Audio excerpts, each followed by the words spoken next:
आप लोग खैरियत से होंगे नाज़रीन। जैसे कि आपको पता है कि कल इमरान खान साहब की एक ऑडियो लीक सामने आई और वो ऑडियो लीक सामने आने की देर थी कि एक मुल्क में तहलका समझ गया, एक भूचाल सा मच गया।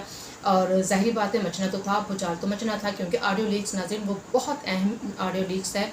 यह ऑडियो लीक्स नाज़रीन एक ऐसी ऑडियो लीक्स है कि इस लीक के ज़रिए वो झूठ का जो पर्दा था वो चौक हो गया। अगरचा इस झूठ का तो सबको ही पता था नाज़रीन, मुझ समेत आप सबको पता था कि ये एक झूठ है, ये एक साजिश घड़ी जा रही है। हालांकि साजिश नाम की कोई चीज़ नहीं है, कोई बात नहीं है, लेकिन जिस तरह से इमरान खान साहब ने इसको इतना इस चीज़ को हाइप दे दी थी कि जनाब अमेरिका ने उनके ख़िलाफ़ साजिश की है और उनकी जो हुकूमत है वो ख़त्म कर दी है और ये सब कुछ अमेरिका की एमा पर हुआ है। हम सब जानते थे कि ये बात गलत है, लेकिन इस चीज़ को बिल्कुल इसके ऊपर जो तस्दीक सख्त की है वो कल के ऑडियो लीक्स ने की है नाज़रीन। और उस ऑडियो लीक्स के क्या अल्फाज थे इमरान खान साहब के, जनाब इमरान खान साहब के अल्फाज थे, वो अपने जो चीफ सेक्रेटरी हैं उससे ये बात कर रहे हैं, आई थिंक प्रिंसिपल सेक्रेटरी हैं उनसे कह रहे हैं, आज़म खान उनसे ये बात कर रहे हैं कि ये साइफर जो आया है अब हमने इस पर खेलना है। देखें ये जो लफ्ज़ है ना, ये जो 3 लफ्ज़ हैं इस पर हमने खेलना है। अब वो साइफर पे नहीं खेल रहे थे नाज़रीन, वो खेल रहे थे पाकिस्तान की किस्मत पर, पाकिस्तान की तकदीर पर, इस गरीब आवाम पर, इस गरीब आवाम की माशी बदहाली पर, ये इस पर खेल रहे थे। मैं कहती हूँ इतना घिनौना लफ्ज़ है, ये इतना ख़तरनाक, इतना खौफनाक एक लफ्ज़ है जो इतने आराम से इमरान खान साहब ने अदा कर दिया।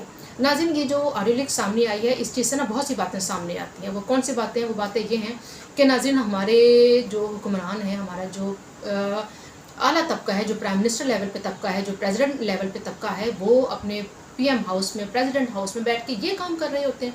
नाज़रीन उनको हम लोग वोट देकर, उनको हम लोग मुंतखब करके तो ईवानों में भेजते हैं कि वो हमारे मुल्क की तकदीरें संवारेंगे, लेकिन उन्होंने संवारना क्या था कि उन्होंने उल्टा इसी आवाम के ख़िलाफ़, इसी पिसी हुई महंगाई में पिसी हुई आवाम के ख़िलाफ़ साजिशें करना शुरू कर दी।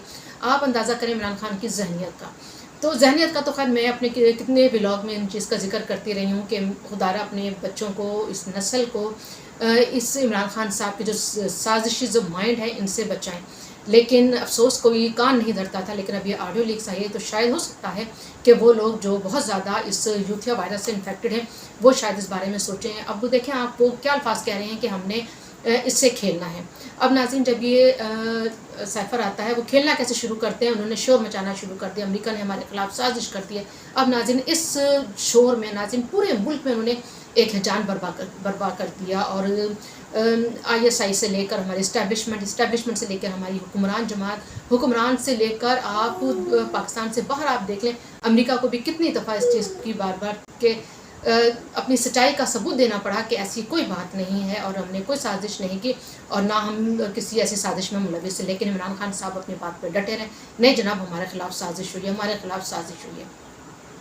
मेरा ख्याल है नाज़रीन ये जो ऑडियो लीक्स आई है, अब होना तो ये चाहिए कि इस ऑडियो लीक्स के बाद जिस तरह से इन्होंने घुमा के रखा था इस पूरी आवाम को, इस्टेब्लिशमेंट को, ISI को, सुप्रीम कोर्ट को, सब इदारों ने अपने अपने काम छोड़ के इसके ऊपर तहकीकात कर रहे हैं, इसके ऊपर बातचीत कर रहे हैं। सलामती कौंसिल का 2 दफ़ा इजलास हो रहा है, वो सब अपने काम अहम हुकूमती अमूर को छोड़ के इसको डिस्कस कर रहे हैं। और बात क्या निकलता है, पलंदर क्या निकलता है पीछे कि सिर्फ और सिर्फ इमरान खान साहब ने खेलना था। नाज़रीन इमरान खान साहब इस कदर अंधे हो चुके हैं, इस कदर पागल हो चुके हैं अपनी हुक्मरानी के लिए, अपनी इस कुर्सी के लिए। वो कहते हैं कि मुझे इस कुर्सी को हर हाल में चाहिए, चाहे आप पाकिस्तान को आग लगा दें, चाहे आप पाकिस्तान को श्रीलंका बना दें, चाहे कुछ भी हो जाए, चाहे कोई इस पर अटैक कर दे, चाहे इस पर एटम बम मार दें, लेकिन मुझे सिर्फ और सिर्फ कुर्सी चाहिए। अब आप इस आदमी का जुनून देखें, इस आदमी की आप पागलपना देखें।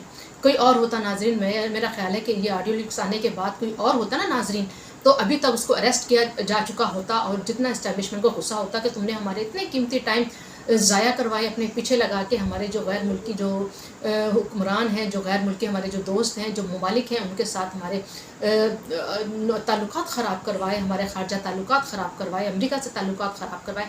ठीक है नाज़रीन, मैं कहती हूँ ग़ुलामी नहीं होनी चाहिए, लेकिन आप ये देखेंगे जब भी हमारा कोई मुश्किल टाइम आता है, मुश्किल वक्त आता है, तो हमें अमेरिका ही की तरफ देखना पड़ता है और वही मदद के लिए आगे आता है। तो क्या ये कम बात है? और उसके ऊपर आप एक झूठा इल्ज़ाम लगा दें। अभी जो ऑडियो लीक्स है, क्या ये अमेरिका तक नहीं गई होगी? अमेरिका को नहीं इस बात का पता चला होगा कि ऑडियो लीक्स में सारी बात सामने आ गई कि इमरान खान ने ये एक साजिश घड़ी थी। अब वो क्या सोचेगा हमारे हुक्मरानों के बारे में कि ये लोग एक झूठा प्रोपेगेंडा करके हमें भी बीच में इन्वॉल्व कर सकते हैं। और अगर कल को खुदा न खास्ता अल्लाह ना करे कोई ऐसी साजिश होती भी है और अमेरिका उसमें मुलविस होता भी है, तो फिर क्या होगा? वो उसने कहना नहीं जी आप तो खुद, आपके तो हुक्मरान ये काम करते रहे हैं और ये ہمارے اوپر جھوٹے الزامات لگاتے رہیں. ایسی تو کوئی سازش ہی نہیں ہے. تو آپ یہ دیکھیں کہ عمران خان صاحب کی اس ایک بات نے، اس ایک سازش نے، اس ایک جھوٹ نے، اس ایک مکر و فریب نے ہمیں اشروں تک کے لیے نقصان پہنچا دیا ہے. ویسے تو انہوں نے جو نسل تیار کی ہے نا، جو انہوں نے پود تیار کی ہے، اس نسل کی بھی جو نقصان ہے نا، اس کا بھی ہم اشروں تک اس کا مداوع نہیں کر سکتے.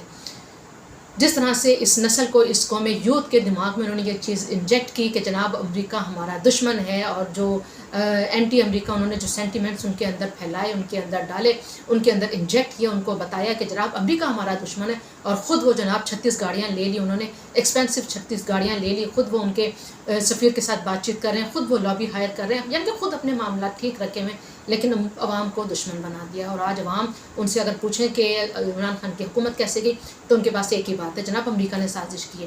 اب وہ اس آڈیو لیک کو بھی نہیں مانیں گے. مجھے پورا یقین ہے ناظرین، جس قدر یہ یوتھیا جو ہے، یہ جو وائرس سے انفیکٹڈ ہو چکے ہیں نا، یہ عمران خان وائرس سے جتنے یہ انفیکٹڈ ہو چکے ہیں، یہ اس آڈیو لیک کو بھی انکار کریں گے. وہ اس کو بھی کہیں گے کہ یہ بھی سازش ہے. ہم اس چیز کو مانتے ہی نہیں ہیں. تو چلیں، بہرحال اب میرا خیال ہے کہ یہ ایک اچھا خاصا اگر اسٹیبلشمنٹ چاہے اور فوج چاہے. اچھا، میرے نظر میں کل یہ مریم نواز صاحبہ نے 2-3 ٹویٹس بھی کی. وہ ٹویٹس بھی میری نظروں کے سامنے سے گھوم رہی تھی. اس میں جو 2-3 ٹویٹس تھے، ان میں سے ایک ٹویٹس کو میں نے کہا آپ کے سامنے اس کا ذکر کروں. وہ فرماتی ہیں مریم نواز صاحبہ کہ تکلیف دہ بات یہ نہیں کہ ایک غیر ملکی طبیعت یافتہ فورن فنڈڈ نے پاکستان کے اوپر یہ کھیل کھیلا، اور دکھ تو اس بات کا ہے کہ یہ عمران غدار سب کچھ کرتا رہا، اور وہ سب کچھ عمران غدار یہ سب کچھ کرتا رہا، اور وہ سب لوگ چپ کر کے دیکھتے رہے. اب بات ناظرین یہاں پر آتی ہے کہ کس کی بات کر رہی ہیں، کون چپ کر کے دیکھتا رہا، وہ کس کی بات کر رہی ہیں. کیا نواز شریف PMLN نے شور نہیں مچایا؟ کیا پیپلز پارٹی میں شور نہیں مچایا کہ اس کو روکو، اس کے ہاتھ پکڑو، یہ پاکستان کو تباہ کر رہا ہے، پاکستان کو غلط راستے پہ لے کے جا رہا ہے؟ ناظرین، یہ PMLN اور پیپلز پارٹی تو شور مچا رہی تھی. تو ابھی ان کا جو نقطہ ہے یہ کس کی طرف ہے؟ وہ کس کی بات کر رہی ہیں؟ وہ بات کر رہی ہیں اسٹیبلشمنٹ ہی کی طرف. وہی اسٹیبلشمنٹ جنہوں نے اس کو گود میں اٹھایا، جنہوں نے اس کی نیپیاں بدلیں، اور آج وہی جو عمران خان صاحب ہیں وہ ان کے سر کے اوپر ہتھوڑے مار رہے ہیں. لیکن یہ اتنے مجبور ہیں، اپنے اس لاڈلے سے اتنے مجبور ہیں کہ ابھی بھی اس کا کوئی قلعہ کما نہیں کر رہے، اس کو پٹا نہیں ڈال رہے، اس کو اریسٹ نہیں کر رہے.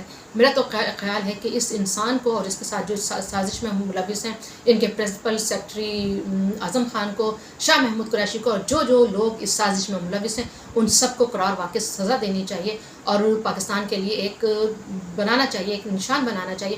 ناظرین، الطاف حسین صاحب نے کیا کیا تھا؟ انہوں نے یہ کیا تھا نا کہ پاکستان مرد آباد کے نعرے لگائے تھے. بالکل غلط کیا تھا. میں کہتی ہوں بالکل غلط کیا تھا. ان کو صحیح سخت سزا ملی ہے، اور بالکل صحیح سزا ملی ہے. لیکن عمران خان صاحب نے کیا کیا؟ عمران خان صاحب اس سے 10 ہاتھ آگے گئے ہیں. انہوں نے پاکستان کی معیشت کو تباہ کیا. انہوں نے IMF کی جو ہماری آ رہی تھی، ڈیل آ رہی تھی، اس کو رکوانے کے لیے کوشش کی. سیلاب زدگان کو جو باہر سے ہمیں جو ایڈ مل رہی تھی، اس کو رکوانے کی کوشش کی. انہوں نے کیا؟ کچھ نہیں کیا. انہوں نے یہ سازش کی. انہوں نے پاکستان کا، میں کہتی ہوں، بنیادیں تک ہلا دی ہیں. عمران خان صاحب نے پاکستان کی بنیادیں ہلا دی ہیں. یہ کم کام ہے، لیکن ان کے اوپر ہاتھ نہیں ڈالا جا رہا، کچھ نہیں ہو رہا. کل سے لے کر اب تک خاموشی ہے. ہم اسٹیبلشمنٹ کی طرف دیکھتے ہیں، بالکل خاموش ٹھنڈی بیٹھی ہوئی ہیں. کیوں نہیں کوشش کر رہی؟ اس لیے کوشش نہیں کر رہی کہ ان کے اپنے بھی ان کے ساتھ ملوث ہیں. وہ کچھ لوگ ہیں جو عمران خان کے اوپر ابھی بھی سایہ کیے ہوئے ہیں، اور پتہ نہیں وہ کب تک سایہ کریں گے. خدا نہ خواستہ جب وہ یہ ملک بھی داؤ پہ لگ جائے گا، اور جب یہ ملک ہی نہیں رہے گا، تو پتہ نہیں یہ جو سازش جو کروا رہے ہیں، یہ جو کٹ پتلیوں کی طرح جو نچا رہے ہوتے ہیں لیڈران کو، جنہوں نے تجربہ گاہ بنایا ہوا ہے پاکستان کو. میرا خیال ہے جب خدا نہ خواستہ کہ پاکستان ہی نہیں رہے گا، تب ان لوگوں کو ہوش کے ناخن لیں گے، تب ان لوگوں کو ہوش آئے گی.